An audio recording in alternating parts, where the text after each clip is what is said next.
Hare Krishna. Welcome back to our study of the Yoga Sutras. Today we are going to conclude this section where Patanjali has been giving us a series of advice on how to reduce the chitta vikshepas or mental distractions. So far we have seen 6 different techniques. Today we are going to see in Sutra number 39, the last of those techniques, which is the 7th technique. This is how the sutra goes. Yata abhimata dhyanatva. Right? Yatha abhimata. Abhimata means as per your choice or your desire, right? Take any object of your meditation and start meditating on it. Right? The translation says, or by meditating using any means as one chooses. Right? As one chooses here means something that is elevating your consciousness, right? Not like the chitta vrittis, but use any one object of meditation and start meditating on it. Right now, this verse can potentially be misinterpreted, saying that Patanjali is now giving us a free hand into doing whatever we want. Right? But it is not exactly so. It is not some kind of a dilution of philosophy that Patanjali is doing here, but rather here Patanjali, being the expert inclusive thinker, he is trying to include people from all kinds of backgrounds, all kinds of perspectives and worldviews into this process of meditation. Because the whole point of meditation is to somehow or the other bring the mind to some level of focus. And on that platform, we can work on the chitta vritti nirodha aspect. Right? So whatever that may help in coming to that goal of a steady mind, use that as an object of meditation to calm the mind.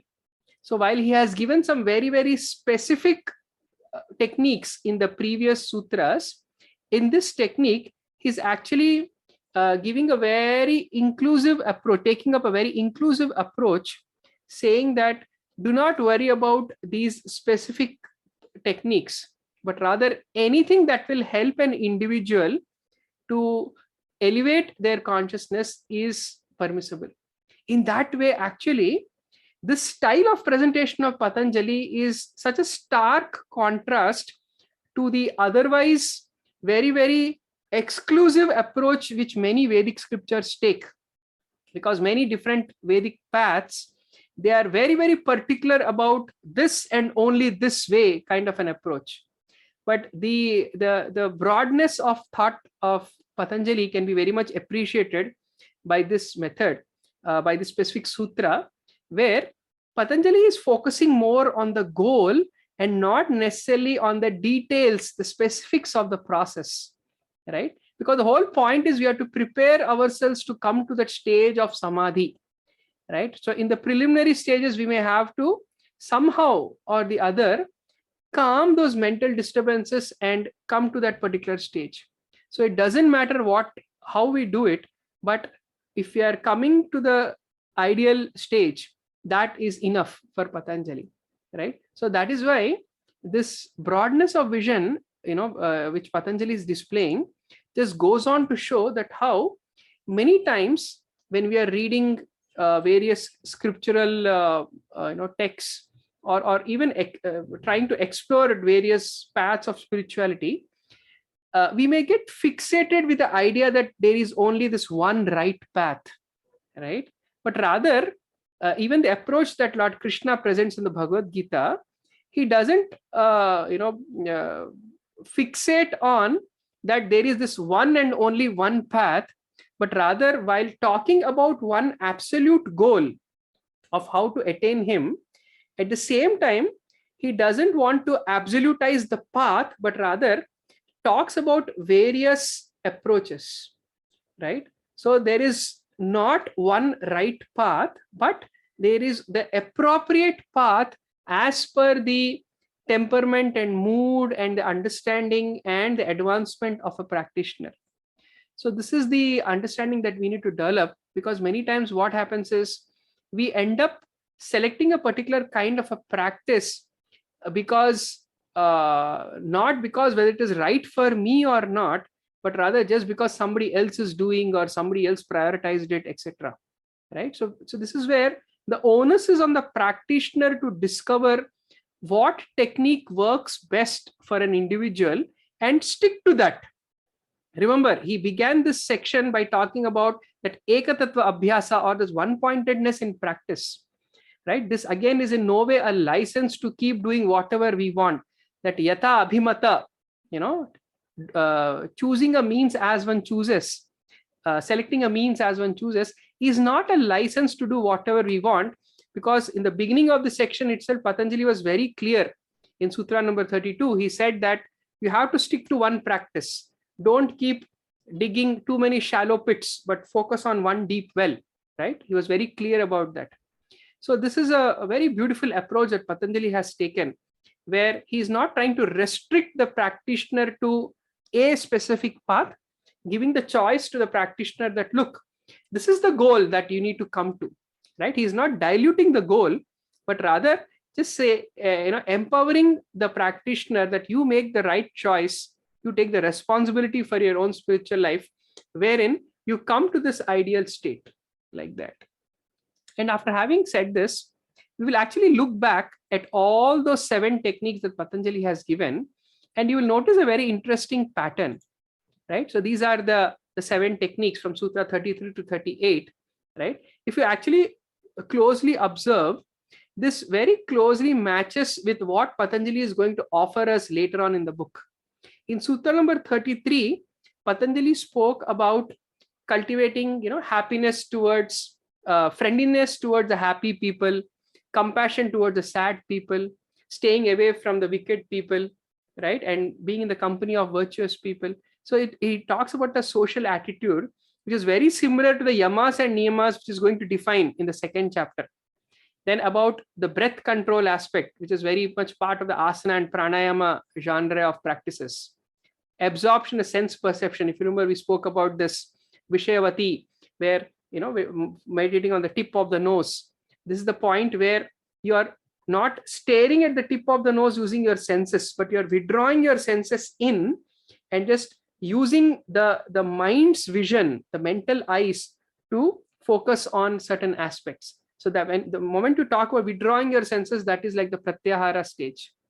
Focusing on the inner light or contemplating on the virtues of the enlightened sages, or even about the yoga nidra technique or the swapna dream technique that we spoke in the previous sutra, they are all centered around the concept of dharana. What is dharana? Whenever the mind is wandering, you try to bring it back to one particular place. Right? For that, you need a fixed anchor, and that anchor could be the inner light, virtues of enlightened sages, or this methods of yoga nidra, where you're actually trying to withdraw from the outside world and focus on one inner aspect.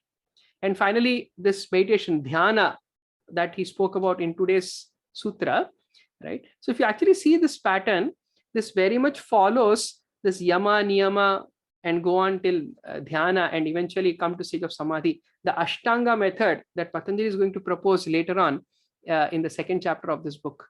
Right? So you can see how Patanjali is so consistent in his thought process. Right? He is giving us all these techniques. You remember, as I said earlier, the 1st chapter is for the more seasoned practitioner who may still have some 1 or 2 trivial struggles in their life, in their practice. So for such people, he has given us one such technique and says, if you stick to one of these techniques, you'll be able to reduce your mental disturbances, and thereby, as we discussed in the method of involution, you can very easily attain the state of samadhi. Another interesting pattern you will see is that Patanjali at this stage is not talking about practicing all of them, which he is going to tell us later on.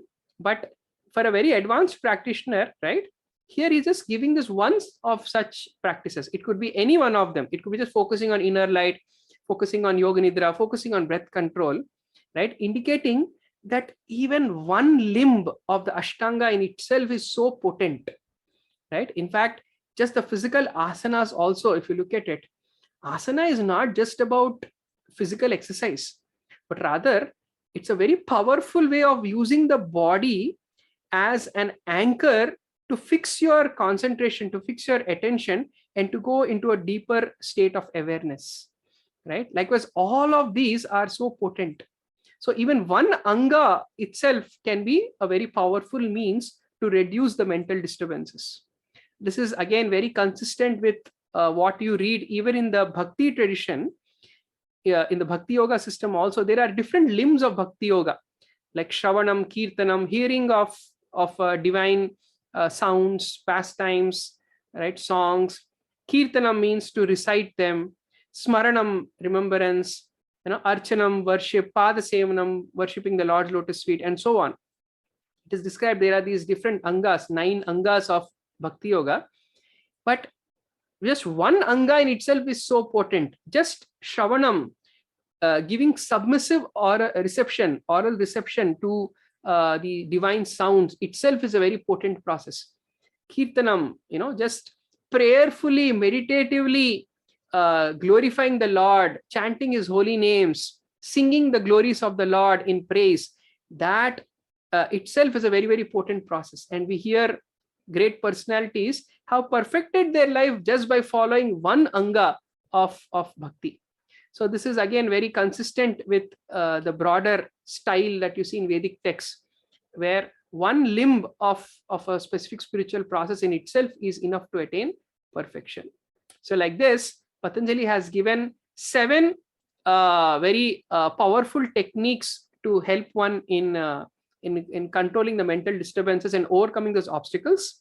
Of course, prior to that, he also spoke about Ishvara Pranidhana in itself as a very, very powerful process. But if somebody cannot do that, they can take shelter of these and come to a stable ground from which they can prepare themselves to enter into the deeper states of Samadhi. Now, for the rest of the book, Patanjali is going to give little more deeper insights into what these states of Samadhi are and what is that perfected stage which he calls as Nirbija Samadhi. So that is something that we will see in our future sessions. So thank you all very much for joining us today. See you all very soon in the next session. Hare Krishna.